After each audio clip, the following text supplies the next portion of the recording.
Magandang araw po sa inyo lahat. Ako po si Brother Jings at kasama ko po si Kuya Joe Domingo. at ating pong palatuntunan na spreading the word of God on oneness.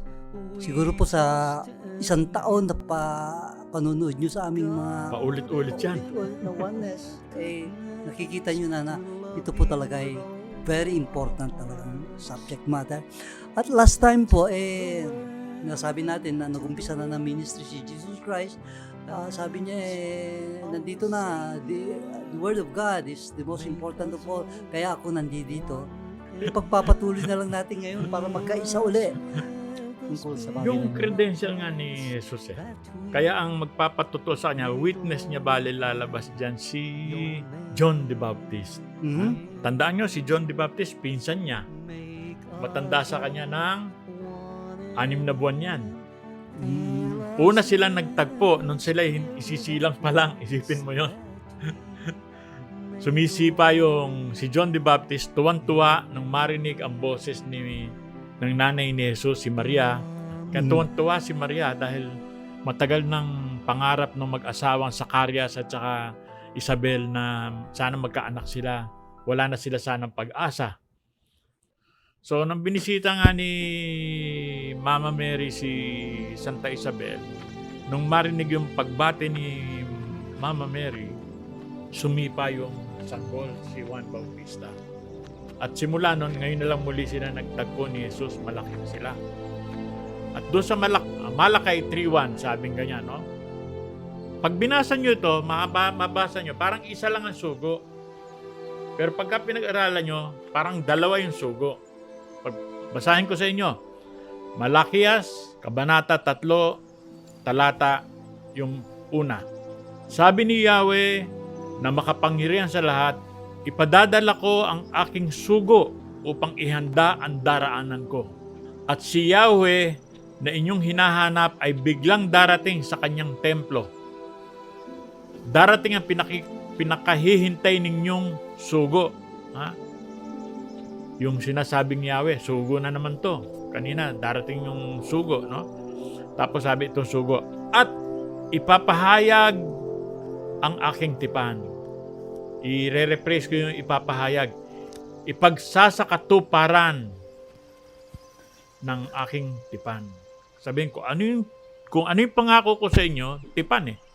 Kung ano yung pangako ko sa inyo, magaganap. Kaya yung unang sugo dyan, si John the Baptist, sa English yan, herald siya, para yung may trompeta, o darating na.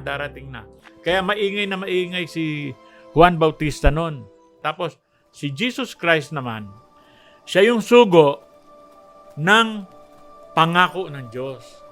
Na sinasabi, gaganapin na yung pangako ng Diyos. Siya yung nagsasabi. Hindi si Juan Bautista nagsasabi. Ang sabi, meron darating dito.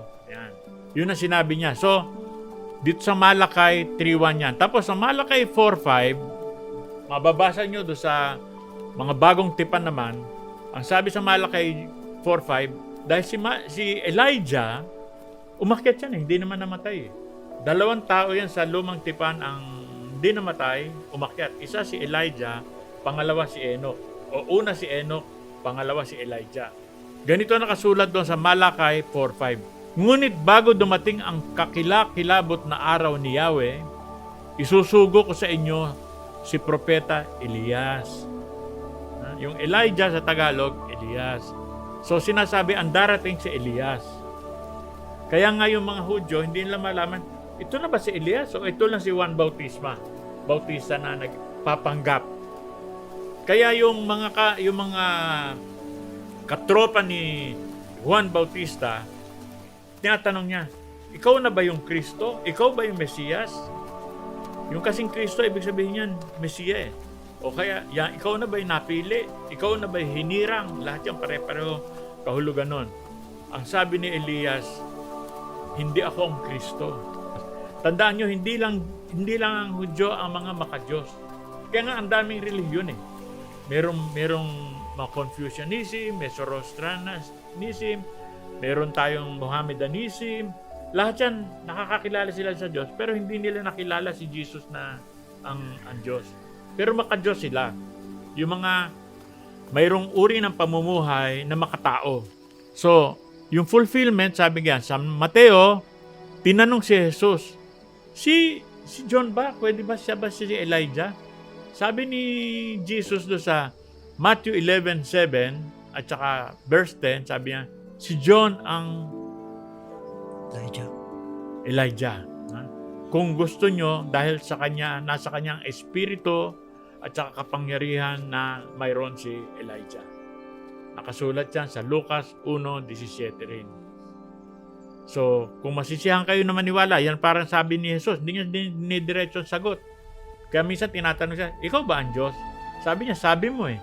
Para malaman talaga kung hindi siya sasagot, ikaw ba maniniwala ka sa kanya ng tapat? Dahil sabi ni Diyos, blessed are those who have not seen and yet believe. Mapalad ang hindi nakakita sa kay Jesus, pero naniniwala. Tayo yun ngayon, sa panahon natin. Wala rito si Jesus. Tapos sumunod pa rito, ang tawag natin kay Jesus is Lamb of God. Kaya nga sabi, behold, the Lamb of God who takes away the sins of the world. Sabi nga niya, yung kordero ng Diyos. Pero wala namang sinabi sa Biblia na kordero ang Diyos. Pero may sinasabi, nag-aalay sila lagi ng kordero, ng lamb, ng tupa. Inaalay nila tuwing Sabbath. Yun ang alay nila para sa kasalanan nila. Yung sinasabi ni Jesus Christ, kung ano ang ginawa mo to the least of my brethren. Tignan nyo to, acronym to ha. Least, L. Among, A. My, M. B. Brethren, brothers and sisters. Lamb. Kung ano ginawa nyo sa tupa, ginawa nyo rin sa akin. Kaya basahin yan, Acts, mga gawa 9:4. Jesus is a sacrificial lamb. Alay ng Diyos yan. At siya ay Diyos. Hindi na tayo pwede mag-alay ng hayop. Isipin nyo lang, kung lahat tayo ngayon nakumbinsi na maging maniwala doon sa mga Pariseo, palagay ko mauubos Kuya Jing sa mga tupa. Dahil kada tao mag-aalay ng Alam mo, Brother Joe, Oo. bago ko makalimutan, ang Philippine Islands, pag tingnan mo sa map, sa mundo, parang tupa. Totoo yan, nakita ko rin yan. Tupa. Kaya pagpatuloy mo din. Yung paahan ng tupa, yun ang Palawan. Palawan. Yun ang Palawan yung sa harap, no? Harap, Tapos sa likod yung Zamboanga. Tapos parang tupang nakatingala. At ang puso ng tupa nandun sa Cebu. At may buntot pa yung Davao. Pagbasdan ninyo, kayo na lang tumingin niya kasi baka kami na masyado imagination namin to, no? Pero ganon, siguro talagang hinirang tayo eh. Yes. Kaya tayo tinatawag natin lupang hinirang, di ba? Maganda, Yes. no? Tapos, pinag-usapan namin ni Kuya Jings, paano ba pagtulong doon sa mga nangangailangan? Kasi nagpunta raw dito si Jesus para sa mga may sakit, sa mga makasalanan. Pero dito sa atin, pinag-usapan natin para yung nangangailangan. Tulungan. Na-discover ko, isipin nyo yung mga taong may dinaramdam. People who are aching. A-C-H-I-N-G. Pag nakita nyo yan, puntahan nyo at abutin para tanungin nyo ano pangailangan, no? So, lalagyan mo na RE, yung aching, magiging reaching. Pagka natulungan mo na, magpapasalamat yan. Salamat sa iyo, Kuya James. Salamat sa iyo, Kuya Joe. Doon ka mag-start ng preaching. Sabi mo, huwag kami ang pasalamatan nyo. Pasalamatan nyo ang Diyos. Lahat ng kabutihan ay galing sa Diyos. Miski nga si Jesus, sinabi, good teacher eh. Ang sabi niya doon sa tao, don't call me good teacher. Only the Father is good. Ang kabutihan, nagmumula yan sa Diyos at tayo yung mga kasangkapan lang. Remember, aching, reaching, preaching. Noong mga unang episode, sinabi ko sa inyo, ba't kayo pinupuntahan ng mga pulube o kamag-anak na nangangailangan? Ba't kumakatok sa bahay nyo? Ang sagot lagi sa atin, siyempre nanlilimos po. Hindi. Ang sagot doon, kasi hindi mo pinupuntahan.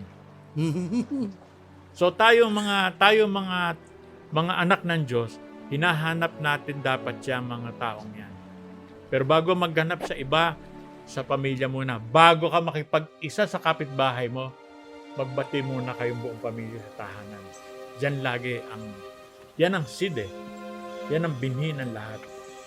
Yeah, pero hindi kompleto yung care natin sa ating pamilya. Hindi kompleto yun pag hindi natin ine-extend.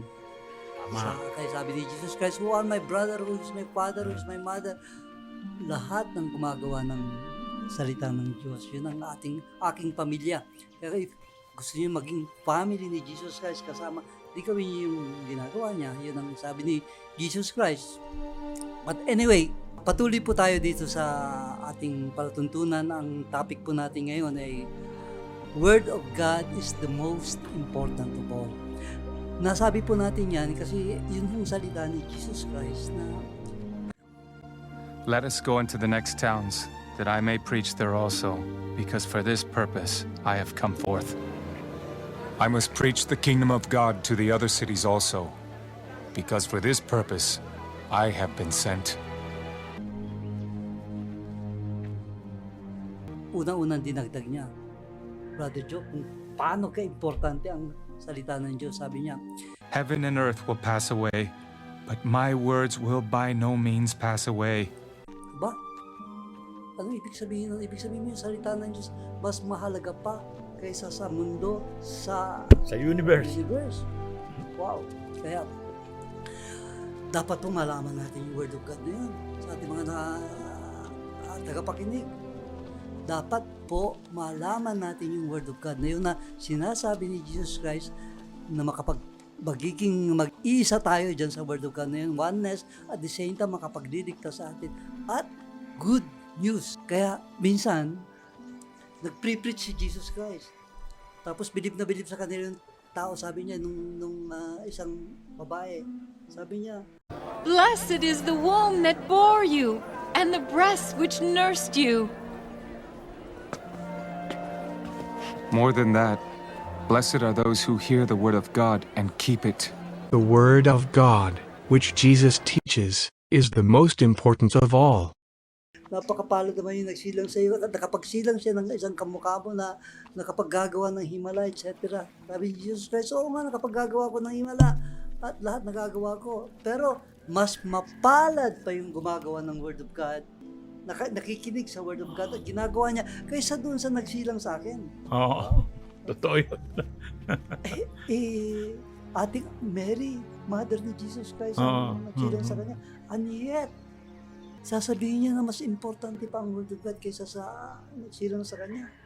Alam niyo si Martha, abala siya eh. Kapatid niya si Maria at kapatid din nila si Lazaro na namatay at ibinuhay ni Jesus. Ngayon, si Martha, abala doon sa kusina, si Maria, nandun naman sa sa paanan ni Jesus, nakikinig doon sa prayer meeting nila doon, no? One-on-one. One-on-one. Sabi nga ni Parang tayo, laging one-on-one. sabi nga nun, But Martha was distracted with much serving, and she approached him. Lord, do you not care that my sister has left me to serve alone? Therefore tell her to help me. Martha, Martha, you are worried and troubled about many things, but one thing is needed, and Mary has chosen that good part, which will not be taken away from her. Which is listening to the Word of God. The Word of God, which Jesus teaches, is the most important of all. Martha, masyado ka abala. Mas maganda yung lugar ni Maria. Actually, dalawang kagandahan. Unang-una, salita ng Diyos ang naririnig. Pangalawa, yung Diyos mismo nandun, si Jesus mismo. Correct. Oo, Ha? oo nga, Yun, oo nga nandun. naman. Wala, minsan lang daraan eh. Tapos agawin mo pa. Ganyan din yan. Sabi ni Jesus Christ do sa Matthew 5:14-16 na binasa ni Brother Jing kanina. We are the light of the world. Patukoy do sa mga apostoles, kasama tayo, disipulo, tayo mga pupil. Let your light so shine before men that they may see your good works. Yung good works na yon ay kaluwalhatian ng Panginoon sa langit. Kasi ang Panginoon ang sisikat doon, hindi tayo. Kasi pag ginawa yung kabutihan, nakikita ang gawa ng Diyos. Puro kabutihan. Kaya nga nung nilikha yung 7 araw na yun, sabi yun, kada tapos yung isang araw, sabi nga nun, God looks at the end of the day, sabi, and it's good. Ilang beses yan, sinabi niya yan. Buong linggo yan, lahat ng ginawa niya, good. Walang masama, no? Kaya, ano magagawa natin? Go! Preach! Saying, the kingdom of God is here. Na. Nung dumating si Jesus, sabi, nandito na yung kaharian ko. Ha? Nandito na. Nung pa, 2,000 years ago, nandito na. Heal the sick, sabi. Ha? Cleanse the lepers. Raise the dead. Cast out demons. Freely you receive, freely give. Whoever will not receive you, nor hear you, it will be more tolerable. Sabi ni Kuya James kanina, binasa niya. For the land of Sodom and Gomorrah in the day of judgment for that city. I send you out as sheep amidst the wolves. No? Therefore, be wise as serpents, but be harmless as doves. Do not worry what you are going to say, for it is not you who will speak. Hindi kayo. Ha? But the Spirit of your Father who speaks in you. Jesus again confirms that the Holy Spirit of God or God is in us. Nasa atin. Tayo puro para sa mga, sabi nga, buhay. Ha? Pro-life tayo lahat dito. Gusto natin ng tao mabuhay, walang magutom, walang magkasakit. Yan ang pinagdarasal natin. Ito pa, brother, yung nga pala, yung sabi ni Jesus Christ, man shall live by every word that proceeds from the mouth of God. Uy, binaligtad mo ah. Mas maganda yan. Not by bread alone. Oh. Sabi ni Jesus Christ, It is written, man shall not live by bread alone, but by every word that proceeds from the mouth of God. The Word of God, which Jesus teaches, is the most important of all. man does not live by bread alone, but by every word of God. Pero, binaliktad ko kasi siya rin naman na nagsabi. Oo. For emphasis. Emphasis, man shall live, kasi hindi natin mapupunayan yan. Kasi iuna mo yung most important of all word of God. Sa sinasabi niya, man shall live by every word of God. Yun ang mabubuhay sa atin by every word of God. Hindi naman niya sinabing huwag na kayong kumain. Hindi lang sa pagkain tayo nabubuhay. Kung hindi, nabubuhay tayo sa every word of God. Yung nakakatakot dito, yung mga dapat nating gawin na hindi nating ginagawa, ay may sagot tayo dyan. Kasi pinag-aralan natin, narinig natin. Sabi ni Kuya Jing kanina, pag narinig natin, tas di natin ginawa, mananagot tayo. Ang tawag dyan, yung sin against the Holy Spirit, no? 6 yan na pagka pinag-aralan, 6 yan, ano ha? Yung sin of presumption, pagbawalang bahala. Pangalawa, final impenitence, no? Kawalan ng konsyensya hanggang sa huling hininga. Hindi ka nakukonsensya sa maling ginagawa mo. Pangatlo, pagpaparatang na ang gawa ng Diyos ay sa demonyo. Tulad ginagawa ni Jesus, ilang beses siya pinagbibintang sa demonyo ka eh. Trabaho ni Beelzebul yan, kasabahan mo yun. Ganon. Hopelessness, kawalan ng pag-asa. Huwag tayong mawawalan ng pag-asa. 3 lang daw ang magre-remain, sabi. Faith, hope, and love. And the greatest is love. Makikita nyo rito yung hope. Malaking antas pa na yung nawawalan, yung may pag-asa. Hindi mabibigo ang umaasa sa Diyos. No? Panglima, obstinacy in sin. Ibig sabihin, kasutilan. Ang tigas talaga ng ulo. No, ha? Pinagpilit yung mali. Tapos pang-anim, despisers of goodness. Yung bang mga taong galit o inggit sa mga taong gumagawa ng mabuti. At dadagdagan ko lang na isa lang naman. Di ba? Dahil nandun na tayo sa ano. Kahit na marami. Receiving the mark of the beast. Magpatatak ka. Hindi ka na makakaalis dyan sa mga pagtatak. No, ha?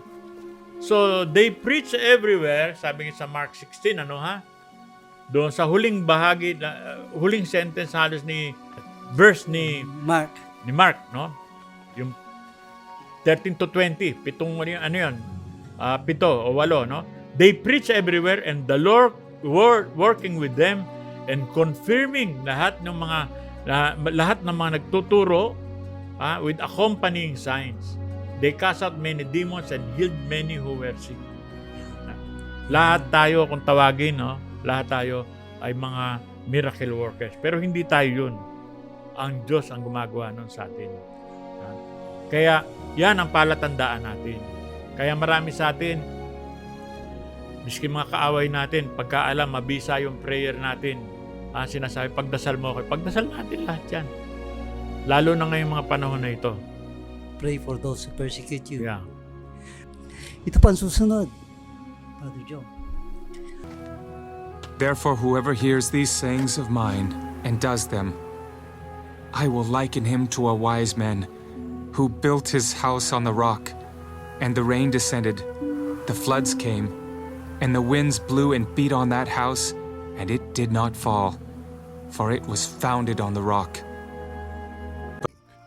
Sabi ni Paul, yung rock na yun is Christ. For they drank of that spiritual rock that followed them, and that rock was Christ. Is there a God besides me? Indeed, there is no other rock. I know not one. Sabi ni message ni God mismo kay Isaiah, kaya yung rock na tinutukoy na built upon the rock is Christ itself. Kaya it will stand, talagang hindi matitinag. Hindi ba, Brother Joe? So, sabi niya, whoever desires to save his life will lose it. But whoever loses his life for the sake of the gospel, word of God, will save it. Maliligtas mo ang buhay mo sa word of God. Diyan mag-uugat ngayon yung ating uri ng pamumuhay. Yung nga tinatawag na confession, tsaka yung witness. Yung pag-confess, hindi naman yung mangumpisal sa pare o mangumpisal ka doon sa tao pinagkasalaan mo o kung ano man, di ba? Hindi yun. Ang kino-confess dito, sinasabi mo, mayroon kang Diyos. Pagka mayroon kang Diyos, dalawa tayo, meron akong Diyos. Tapos sabi, ang Diyos ko ay si Jesus. Pareho rin tayo. Magkakasundo tayo na magkakasundo. Kaya nga, pagka tayo meron mas, ang kinikilala natin may mas mataas pa sa atin na hindi tao, mas magaling sa atin. At hindi nilikha yan, hindi bundok yan, hindi ganito, hindi araw yan, ano. Nagkakasundo na tayo ron. Pero hindi lahat nagkakasundo kung sino siya eh. Pero tayo nga, dahil nga doon, yung salita, para sa Kristiyano, yung salita, nagkatawan Diyos, si Jesus yun. Doon tayo pumupunta. Ano yung witnessing ngayon? Yung witnessing, yung binention na nabanggit kanina sa yung huling bahagi nung San Marco, patutunayan mo sa pamamagitan ng ginagawa mo na tama yung sinasabi ni Jesus. Ito sila, Pablo kasi, parang salesman sila eh. Hindi sila taga rito, kaya punta sila ng punta. Tayo naman dito, brother, yung taga Quezon City ka, taga Quezon City ako, taga ano ka, hindi ka mahalo lumalayo eh. Hindi naman tulad ka kung saan nagpupunta talaga.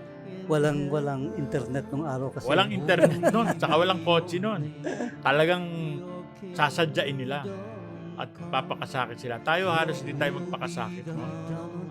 Ang iniimbita sa atin, hindi mahirap gawin. Cast your burdens upon me, those who are heavily laden, and I will give you rest. Magmahal na lang kayo. Sabi gano'n. Diba? My yoke is easy. My yoke is easy. Aking batas, madali. Madali. Didiscussing po natin yan. Alam niyo, ang problema po is we have to end again. Kaya lang, hindi po namin bibitawan ang Word of God. Hanggat napapaniwala namin kayo lahat na ang Word of God ang pinaka-importante sa lahat at bubuksan nyo at aalamin nyo yung bagay na yun. Salita ng Diyos sa Tagalog. Okay. Ang salita. pansamantala, kami po uli ay magpapaalam. Si Brother James de Guzman po. Kuya Joe Domingo. Maraming salamat po at ang Pepe Squad uli, pasalamatan natin ang Sure. Maraming salamat po.